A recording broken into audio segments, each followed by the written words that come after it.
একজন তো তিনি হেলমেট ছুঁড়ে মেরেছেন। হাসানুল হক ইনু সাহেব, শাহজাহান খান সাহেব এবং জিয়াউল হাসান সাহেব তারা খুবই আনরুলি আচরণ করেছেন। যেটা বিষয় হচ্ছে জেইল কোড অনুযায়ী আসামিকে আদালতে কিভাবে উপস্থিত করা হবে হবে না এটা জেইল অথরিটি নির্ধারণ করার ক্ষমতা রাখেন। কোনো আসামি যদি আনরুলি হয় এবং তাকে কন্ট্রোল করা না যায়, তার জন্য দিক থেকে যদি সিকিউরিটি রিস্ক থাকে, তাহলে তাকে হ্যান্ডকাফ করানো অথবা হ্যান্ডকাফের চেয়েও আরও জটিল কোনো পদ্ধতি যদি দরকার হয় সেটা কিন্তু জেল অথরিটি করতে পারেন। আজকে যেটা হয়েছে, যেটা এখানকার দায়িত্বরত আমাদের আইনশৃঙ্খলা রক্ষাকারী বাহিনী, তারা রিপোর্ট যেটা দিয়েছেন ট্রাইব্যুনালের সামনেও দিয়েছেন বা আমাদের কাছেও জানিয়েছেন যে কয়েকজন আসামি, বিশেষ করে হাসানুল হক ইনু সাহেব, শাহজাহান খান সাহেব এবং জিয়াউল হাসান সাহেব তারা খুবই আনরুলি আচরণ করেছেন।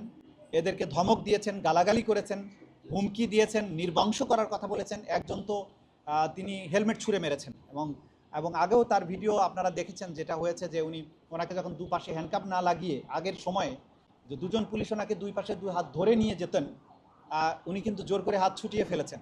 সুতরাং এইসব বিষয়গুলো সিকিউরিটি থ্রেট মনে করে ওনারা তাদেরকে কোর্টরুম পর্যন্ত আনার ব্যাপারে হ্যান্ডকাপ ইউজ করেছেন, এটা ওনারা আদালতে জানিয়েছেন। তো এই বিষয়টা প্রসিকিউশনের কিছু দায়িত্ব নেই। যদি প্রিজন অথরিটি এবং আইনশৃঙ্খলা রক্ষাকারী বাহিনী মনে করেন যে এই আসামিদের পক্ষ থেকে নিরাপত্তার ঝুঁকি আছে, তারা আনরুলি আচরণ করতে পারেন বা অন্য কোনো সমস্যা তৈরি করতে পারেন, আইন অনুযায়ী ব্যবস্থা গ্রহণ তারা করবেন, এটাই ট্রাইব্যুনাল বলে দিয়েছে। ওইটা ব্যাখ্যাও পুলিশ বাহিনী দিয়েছেন।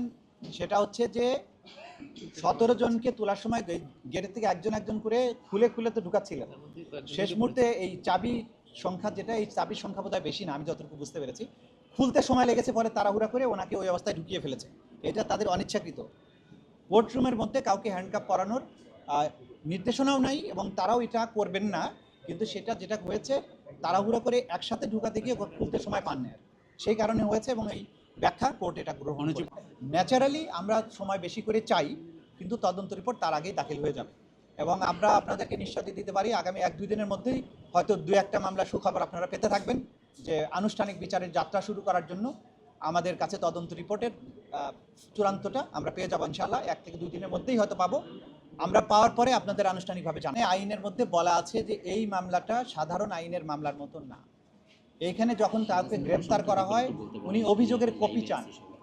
অভিযোগের এখানে মামলার সূচনা হয় তদন্তকারী কর্মকর্তার পার্সোনাল নলেজ থেকেও শুরু হতে পারে। কোনো অভিযোগ লাগে না, কেউ মামলা দায়ের করা লাগে না। উনি যদি জানতে পারেন যে এই জায়গায় কোনো মানবতা বিরোধী অপরাধ হয়েছে, তিনি একটা কমপ্লেন্ট রেজিস্টার ওপেন করে তদন্ত শুরু করতে পারেন। এখন শুরু করলে কার বিরুদ্ধে শুরু হলো উনি তো এই তথ্য কাউকে জানাবেন না।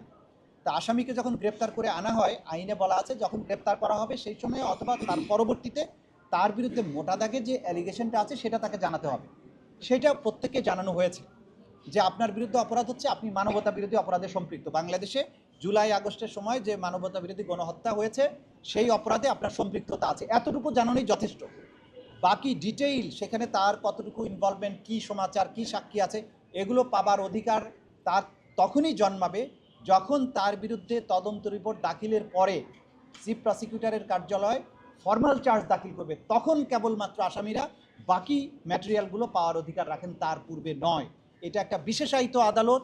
এই আদালতের কার্যধারা বিশেষ আইন দ্বারা নিয়ন্ত্রিত। সাধারণ আইনের মতো এইখানে আসামিদের সব ধরনের অধিকার সেই রকম নেই। এটা আমরা অত্যন্ত ক্লিয়ারলি তাদের বুঝিয়ে দিয়েছি।